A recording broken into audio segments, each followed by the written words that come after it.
오늘 함께 보실 말씀은 시편 68편 1절부터 18절까지의 말씀입니다.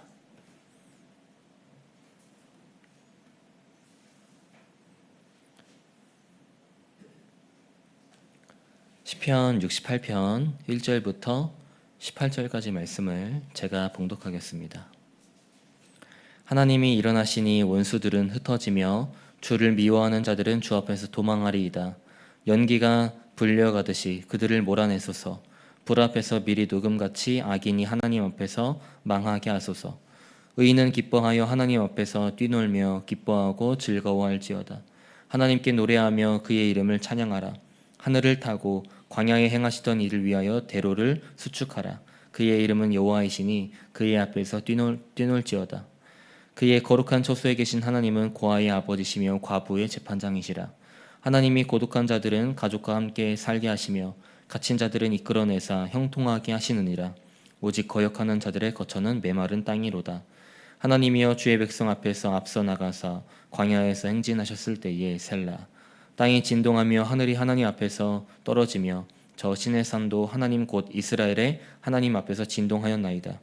하나님이여 주께서 흡족한 비를 보내사 주의 기업이 곰핍할 때에 주께서 그것을 견고하게 하셨고 주의 회중을 그 가운데에 살게 하셨나이다. 하나님이여 주께서 가난한 자를 위하여 주의 은택을 준비하셨나이다. 주께서 말씀을 주시니 소식을 공포하는 여자들은 큰 무리라. 여러 군대의 왕들이 도망하고 도망하니 집에 있던 여자들도 탈취물을 나누도다. 너희가 양 우리에 누울 때에는 그 날개를 은으로 입히고 그 깃을 황금으로 입힌 비둘기 같도다. 전능하신 이가 왕들을 그 중에서 흩으실 때에는 살몬의 눈이 날림 같도다. 바산에 사는 하나님의 산임이여 바산에 사는 높은 산이로다. 너희 높은 산들아 어찌하여 하나님이 계시려 하는 산을 시기하여 보느냐. 진실로 여호와께서 이 산에 영원히 계시리로다. 하나님의 병거는 천천히요 만만이라. 주께서 그 중에 계심이 신의 산 성소에 계심 같도다. 주께서 높은 곳으로 오르시며 사로잡은 자들을 취하시고 선물들을 사람들에게서 받으시며 반역자들로부터도 받으시니 여호와 하나님이 그들과 함께 계시기 때문이로다. 아멘. 오늘도 이 새벽에 거룩한 주님의 성전으로 나오신 우리 성도님들, 그리고 7시에 온라인으로 함께 하시는 성도님들을 주님의 이름으로 축복합니다. 날씨가 많이 추워졌죠. 짧은 가을을 보내고 이제 겨울이 시작되는 것만 같은데요. 이 새벽 기도의 자리를 사모하여서 이 자리에 오신 성도님들, 그리고 우리 스피글교회 성도님들 모두 추운 날씨에 감기 걸리지 않도록 건강 유의하시고 하나님의 보호하심 속에서 하루하루를 살아가는 저와 여러분이 되시기를 주님의 이름으로 축복합니다. 운동 경기를 보면 팬들로부터 사랑을 받는 선수들이 있습니다. 축구로 예를 들자면 우리나라에서 박지성 선수나 손흥민 선수가 대표적이겠죠. 그런 팬들이 이런 선수들을 좋아하고 사랑하는 이유는 뭘까요? 아무래도 팀이 헌신적이고 성실하고 활약이 좋아하기 때문이 아닐까 생각을 해봅니다. 그래서 팬들은 자신이 응원하는 팀의 선수들에게 힘을 내라고 선물을 보내기도 하고요. 편지 같은 걸 써서 응원의 메시지를 전달하기도 합니다. 그런데요, 팬들의 이런 사랑은 이것뿐만이 아닙니다.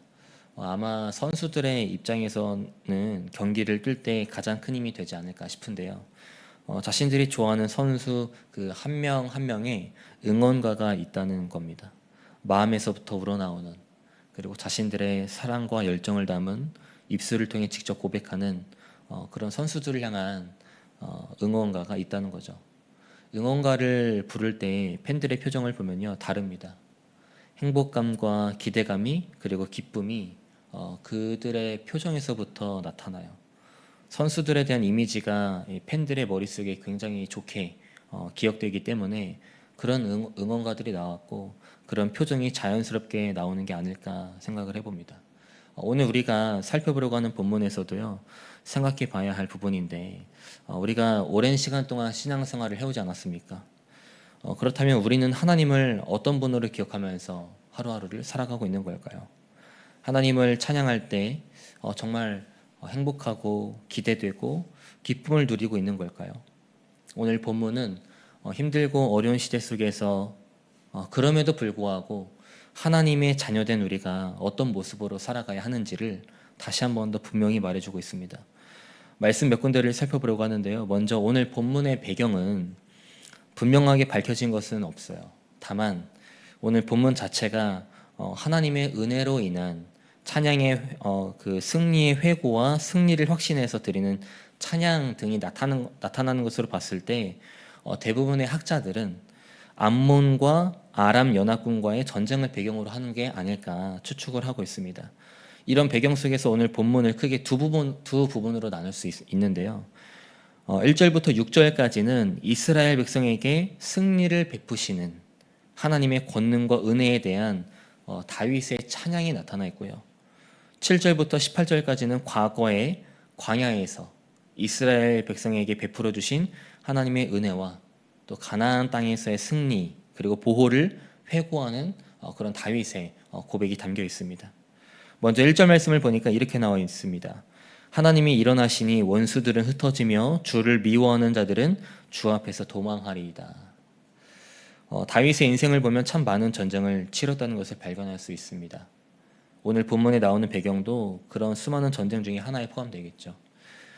그런데 여기서 다윗은 하나님께서 전쟁에 개입해 주시기를 바라는 마음이 있었어요. 그래서 다윗은 하나님의 백성들을 대적해서 연합한 그 암몬과 아람을 염두에 두고 하나님이 싸우시기 위해 일어서실 것을 지금 요청하고 있는 겁니다. 여러분, 다윗의 상황에서 한번 생각을 해보면요, 전쟁이라는 그 쉽지 않은 상황을 마주하게 된 거잖아요. 하지만 그 속에서도 다윗의 이런 간구는 하나님의 도움과 능력을 온전히 확신하지 않으면 1절과 같은 고백은 할 수 없다는 거예요. 다시 말하면 전쟁이라는 것이 눈으로 보기에는 인간과 인간의 싸움인 것 같지만, 또 나라와 나라 간의 싸움인 것 같지만, 그 승패는 결국 하나님께 속해 있다는 확신이 다윗에게 있었다는 거죠. 그리고 더 나아가서는 이스라엘이라는 민족 자체가 하나님의 주권 안에 있기 때문에 하나님의 주권을 실현하는 공동체라는 것을 다윗 스스로가 확신했습니다. 그래서 어려운 상황 속에서도 이런 간구가 나올 수 있었다는 거예요. 여러분, 그렇다면 다윗이 이런 전쟁의 승패는 하나님께 속해 있다는 고백을 선포할 수 있었던 그런 원동력은 무엇일까요? 바로 하나님에 대한 다윗의 기억이라는 겁니다. 아시는 것처럼 사무엘상 17장 41절 이하 말씀을 보면요, 인간의 상식으로는 이길 수 없는 골리앗과의 싸움에서 다윗은 승리를 가져왔습니다. 승리를 경험한 거죠. 그런데 다윗이 골리앗과의 싸움에서 승리할 수 있었던 결정적인 이유가 있었습니다. 사무엘상 17장 45절 말씀을 제가 세번역 성경으로 읽어드리겠습니다.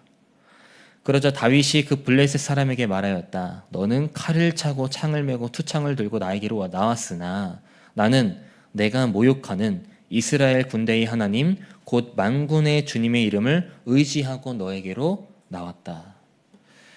다윗이 골리앗처럼 창과 방패를 갖고 나간 게 아닙니다. 물론 처음에는 갑옷도 입어봤고 칼을 갖고 나가려고 했지만 다윗은 말씀에 나오는 것처럼 만군의 주님의 이름을 의지했어요.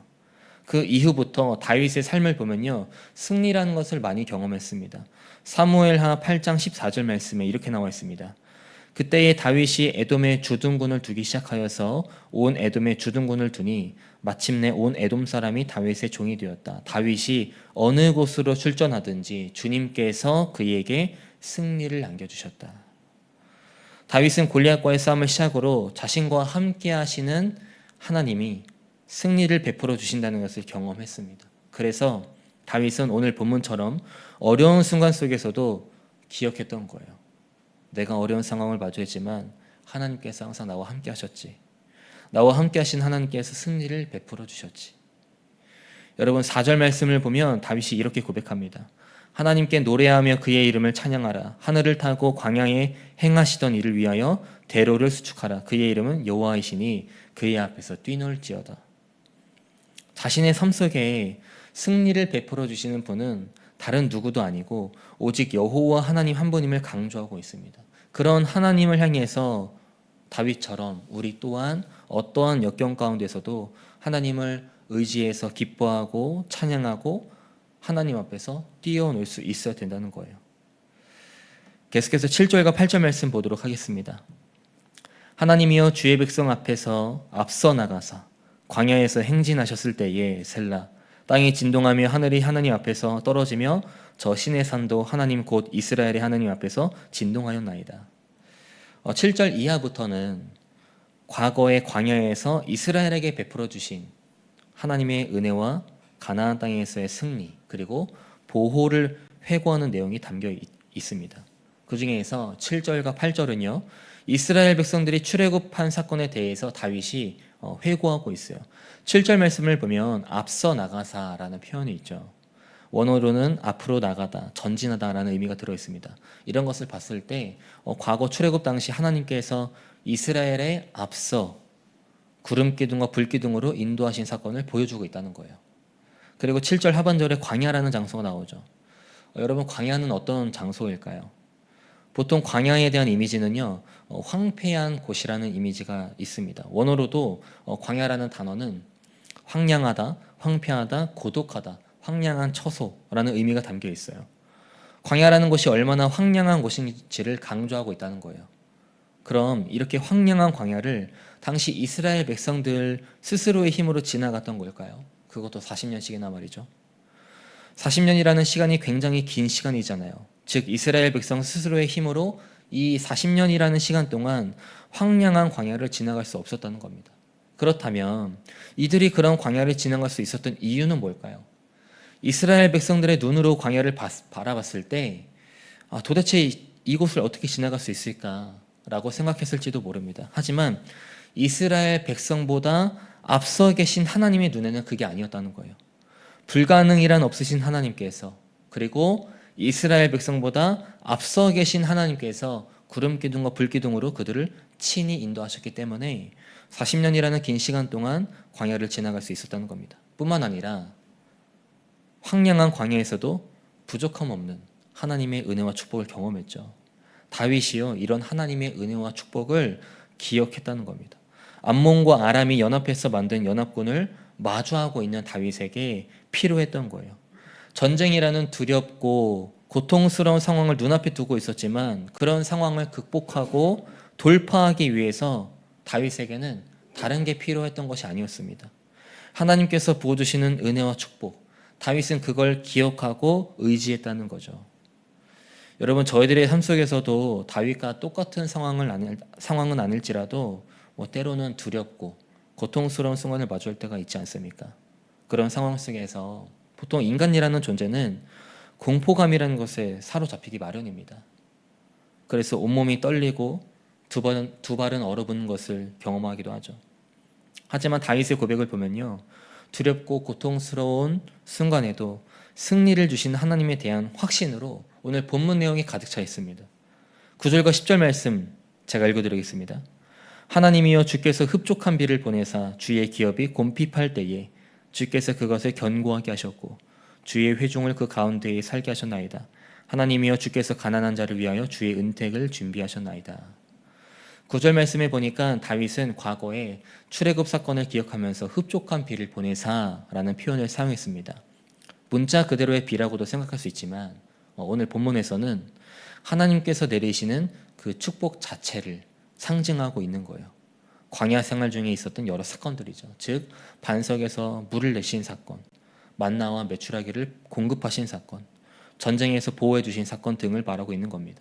그리고 더 나아가서는 가나안 땅에 들어간 후에 하나님께서 이스라엘에게 베푸신 많은 축복까지 포함하고 있어요. 하나님께서 크신 은혜로 이스라엘 백성들에게 필요한 것을 풍성하게 공급하시고 구원해 주신 사실을 다윗이 기억하고 있습니다. 특히 9절 하반절에 보시면 다윗이 곰핍할 때에 주께서 견고하게 하셨다라고 고백하는데요. 여기서 곰핍할 때란 과거에 이스라엘 백성들이 광야에서 방황하던 때 그리고 지금까지 이스라엘이 겪은 고난과 고통 등을 함축하는 표현이죠. 하지만 다윗은 그런 상황 속에서도 하나님의 은혜로 인하여서 이스라엘을 더욱 견고하게 하셨다는 거예요.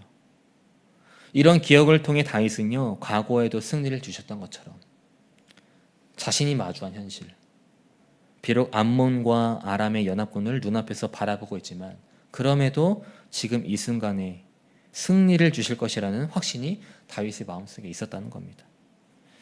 여러분, 그렇다면 우리는 힘들고 어려운 시대 속에서 승리를 주시는 하나님을 찬양하면서 하루하루를 살아가고 있는 걸까요? 나보다 앞서 계셔서 내 삶을 인도하시는 하나님을 경배하면서 하루하루를 살아가고 있는 걸까요? 다윗은요, 과거에도 현재에도 미래에도 승리를 주실 하나님을 기억했습니다. 그리고 과거에도 앞서서 인도하신 하나님, 현재에도 미래에도 자신보다 앞서서 인도하실 하나님을 기억했어요. 우리도 마찬가지로 승리를 주시고 나보다 앞서서 인도하신 하나님을 기억하고 의지할 수 있어야 되는 겁니다. 지난주 추수감사절 특별 새벽기도를 진행했었죠. 개인적으로 저는 지난 특별 새벽기도를 참석하면서 느낀 게 있었는데요. 저희들의 삶 속에서 감사한 것들이 참 많지 않습니까? 그런데 이런 감사함들이 때로는 당연한 것으로 여겨질 때가 있어요. 그러다 보니까 감사한 것들이 제 삶 속에서 참 찾아보면 많음에도 불구하고 입술을 통해 직접 내가 말을 하는 것을 통해 고백하는 것이 참 쉽지 않더라고요. 지난 시간을 되돌아보면 하나님께서 승리를 주셨고 또 제 삶보다 앞서 계신 하나님이 인도하신 것에 대해서 감사할 수 있어야 되는데 그런 감사를 때로는 잊고 살 때가 있습니다. 하지만 하나님의 은혜와 축복에 대한 확신으로 가득 찬 다윗의 고백은 오늘을 살아가는 저희들의 신앙을 다시 한 번 더 점검하게 합니다. 다윗은 과거에 베푸셨던 하나님의 은혜를 기억했습니다. 그리고 그 은혜가 자신이 마주한 상황에도 하나님께서 동일하게 베풀어 주실 거라는 확신이 있었어요. 저희들의 삶 속에도 때로는 힘들고 어려운 순간을 마주할 때가 있고 기쁘고 행복한 순간을 마주할 때가 있죠. 하나님께서 주신 하루하루의 시간을 살아갈 때 힘든 순간, 기쁜 순간 등 모든 순간순간에 하나님이 베풀어 주시는 은혜를 그리고 우리와 함께 하심으로 인해 주시는 그 승리를 그리고 우리보다 앞서가셔서 인도하시는 그 손길을 날마다 기억하시길 바랍니다. 이런 기억을 통하여서 오늘 다윗의 고백처럼 저희들도 하나님을 향해 감사의 고백을 선포하고 찬양하는 저와 여러분이 되시기를 주님의 이름으로 축복합니다. 말씀을 정리하겠습니다. 오늘 함께 불렀던 찬송가 384장 나의 갈 길 다가도록 가사를 보면 이렇습니다. 나의 갈 길 다가도록 예수 인도하시니 무슨 일을 만나든지 만사 형통하리라. 나의 갈 길 다가도록 예수 인도하시니 어려운 일 당한데도 족하는 해 주시네. 아멘이신가요? 하나님께서 우리의 삶을 인도하시기 때문에 우리는 무슨 일을 만나든지 만사 형통할 수 있는 거고요. 어려운 일을 당한 때도 족한 은혜를 경험할 수 있는 겁니다. 바라는 것은 우리의 길잡이 되신 하나님께서 언제나 우리와 함께하고 계시고요. 그 함께하심을 통해 승리를 주신 하나님의 은혜를 기억하시길 바랍니다. 그리고 이스라엘 백성보다 앞서 가셔서 구름 기둥과 불 기둥으로 인도하신 것처럼 하나님께서는 나보다 앞서 가심을 통해 내 삶을 친히 인도하고 계세요. 이 인도하심을 통해 우리의 미래를 하나님께 맡기며 확신하시길 바랍니다. 그래서 하나님의 자녀로서 더 견고해짐을 경험하는 저와 여러분이 되시기를 주님의 이름으로 축복합니다. 기도하겠습니다. 은혜가 많으신 하나님, 오늘 말씀을 통해 우리와 함께 하셔서 승리를 베풀어 주시고 나보다 앞서 가셔서 우리의 미래를 인도하시는 하나님을 하루하루 살아갈 때마다 다시 한 번 더 기억해야 한다는 것을 깨달았습니다. 자비로우신 주님, 때로는 힘들고 어려운 순간을 마주할 때가 있습니다. 가정에서, 직장에서, 또 우리의 발걸음이 닿는 곳마다 여러 문제로 인해 무너지고 넘어질 때가 있습니다. 하지만 오늘 다윗의 고백을 통해 저희들의 삶을 다시 한 번 더 점검하며 나아갑니다. 주님, 언제나 승리를 주시고 내 삶을 인도하시는 하나님의 은혜로만 가득 채워질 수 있도록 인도하여 주시옵소서. 어떤 순간을 마주하든 저희들에게 베풀어 주신 은혜를 기억하여서 지금 이 순간에도 하나님은 나와 함께 하실 것이다. 승리를 주실 것이다. 나보다 앞서 가셔서 인도하실 것이다 라는 믿음의 고백을 선포할 수 있도록 붙잡아 주시옵소서. 그래서 감사의 고백이 넘치고 하나님을 향한 찬양이 넘쳐날 수 있는 견고한 그리스도인이 될 수 있도록 역사하여 주시옵소서. 이 시간 우리 소교회를 위해서 기도합니다.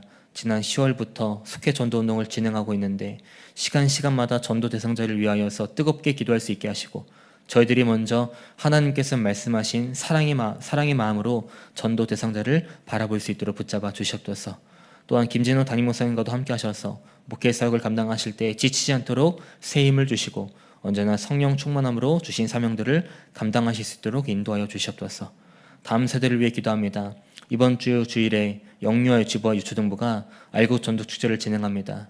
또한 17일에는 중고등부가 친구 초청 잔치를 진행합니다.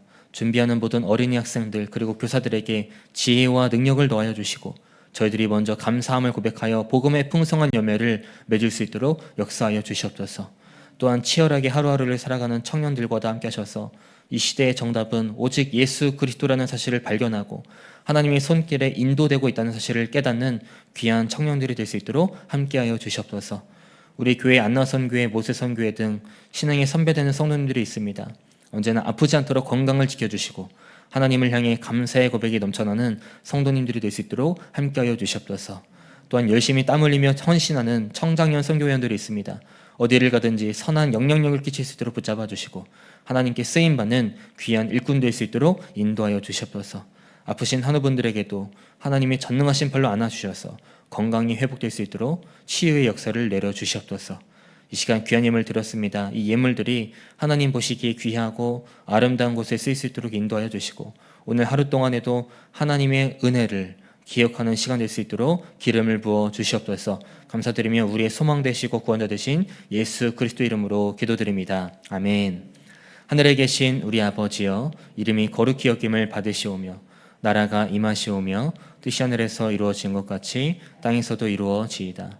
오늘 우리에게 일용할 양식을 주시옵고 우리가 우리에게 죄 지은 자를 사하여 준 것 같이 우리 죄를 사하여 주시옵고 우리를 시험에 들게 하지 마시옵고 다만 악에서 구하시옵소서. 나라와 권세와 영광이 아버지께 영원히 있사옵나이다. 아멘.